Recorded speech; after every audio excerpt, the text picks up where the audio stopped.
खरं म्हणजे हे आरोप करण्याची आता ही वेळ नाहीये, राजकारण करण्याची वेळ नाहीये. यामध्ये या राज्यातले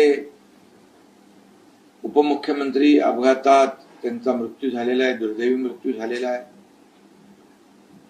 आणि अशा वेळेस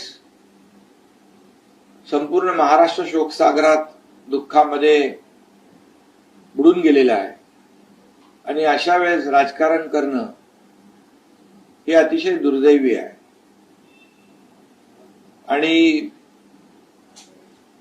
म्हणून मी एवढंच सांगू इच्छितो की मगाशी शरद पवार साहेबांनी देखील या बाबतीमध्ये स्वतः स्टेटमेंट केलेलं आहे की हा अपघात आहे.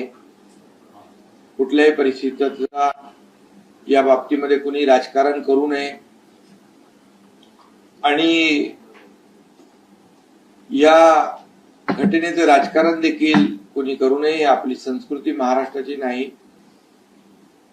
त्यामुळे पवार साहेबांनी देखील त्याचं स्टेटमेंट त्यांचं दिलंय.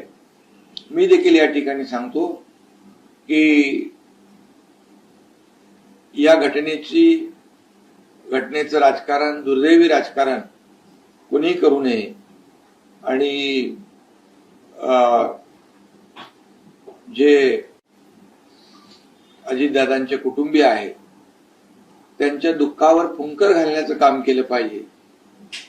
परंतु अशा प्रसंगात राजकारण, दुर्दैवी राजकारण करणं हे खूप मोठं दुर्दैव आहे.